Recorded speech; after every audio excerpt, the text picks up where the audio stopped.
Assalamualaikum warahmatullahi wabarakatuh. Halo anak-anak, bagaimana kabar kalian hari ini? Ibu harap kalian semua dalam keadaan sehat dan tetap semangat. Sebelum memulai pelajaran, jangan lupa berdoa supaya apa yang kita lakukan mendapat ridho dan berkah dari Allah. Anak-anak, coba kalian amati gambar kelas kita saat ini. Apakah ada yang aneh dengan kelas kita? Pintar, lampu di kelas kita menyala. Ada yang tahu mengapa lampu di kelas dapat menyala? Nah, itu benar. Itu karena adanya listrik.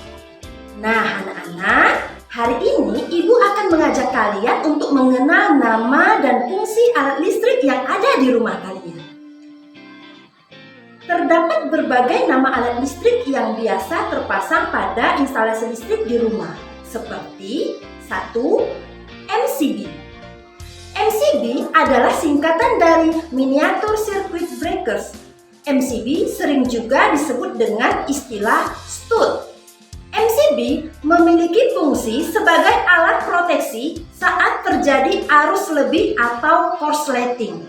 Jika terjadi arus lebih dari ukuran, MCB tersebut akan secara otomatis memutus rangkaian listrik, sehingga instalasi listrik di rumah dapat diproteksi dari resiko yang mungkin terjadi, misalnya kebakaran.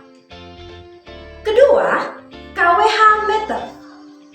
KWH meter adalah suatu alat yang berfungsi sebagai pengukur beberapa banyak pemakaian listrik yang kita pakai di rumah dalam satuan kilowatt jam.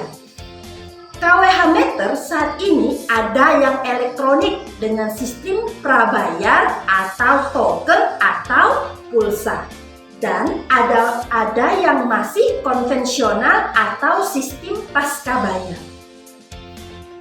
Ketiga, sekring. Sekring dikenal dengan istilah puse. Sekring memiliki fungsi yang sama dengan MCB. Namun, sekring atau puse masih konvensional karena memiliki penghantar lebur di dalamnya.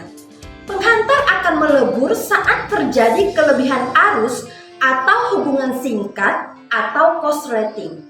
Namun, puse ini ada juga yang sudah lebih modern, biasa disebut puse otomatis, yang mana pada saat terjadi arus lebih, maka puse atau sekring tersebut akan memutus rangkaian secara otomatis tanpa adanya penghantar yang melebur. Hal ini hampir mirip dengan MCB, kan? Pengguna sekring atau puse pada masa sekarang ini sudah sangat jarang dijumpai di rumah-rumah, karena fungsinya sudah digantikan dengan MCB yang lebih praktis dan ekonomis. Keempat, ELCB atau anti kontak. ELCB ini sangat penting untuk dipasang di rumah-rumah kita karena memiliki fungsi sebagai proteksi atau pengaman saat terjadi kebocoran listrik atau melindungi kita dari bahaya saat kesetrum listrik. Kelima, saklar. Saklar adalah suatu alat yang berfungsi untuk memutus ataupun menghubungkan rangkaian listrik dari sumber listrik menuju alat listrik seperti lampu, kipas angin, pompa air, dan lain-lain peralatan listrik yang ada di rumahmu. Keenam, stop kontak atau soket. Stop kontak adalah alat listrik yang memiliki dua lubang di tengahnya dan berfungsi sebagai tempat untuk menyambung atau mencolokkan steker dari berbagai peralatan listrik atau elektronik yang ada di rumah kita. Stop kontak ini biasa juga disebut dengan colokan listrik atau kontak-kontak. Ketujuh, stiker listrik atau plug. Stiker listrik adalah alat listrik yang memiliki dua batang logam yang berfungsi sebagai penghubung atau pencolok dari berbagai peralatan listrik atau elektronik ke lubang stop kontak. Stiker ini disebut dengan istilah pencolokan atau colokan. 8. Piting lampu. Piting lampu berfungsi sebagai tempat kedudukan atau sarang lampu yang ada di rumah kita dan memiliki ulir di tengahnya sebagai tempat pengikat dan penghubung lampu agar tidak terlepas. Piting lampu ini biasa disebut dengan sarang lampu, rumah lampu, atau kedudukan lampu.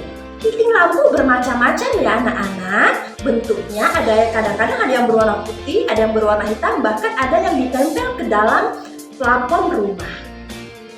Nah, anak-anak, itulah alat listrik yang terdapat di rumah kita beserta fungsinya. Tugas kalian selanjutnya, hitung jumlah alat listrik yang ada di rumah kalian. Lalu isilah tabel seperti berikut ini. Demikian pembelajaran kita hari ini. Tetap semangat, patuhi protokol kesehatan, dan kita berdoa semoga pandemi ini cepat berlalu, sehingga kita dapat berkumpul di dalam kelas seperti biasanya. Sampai jumpa pada pembelajaran selanjutnya. Wassalamualaikum warahmatullahi wabarakatuh.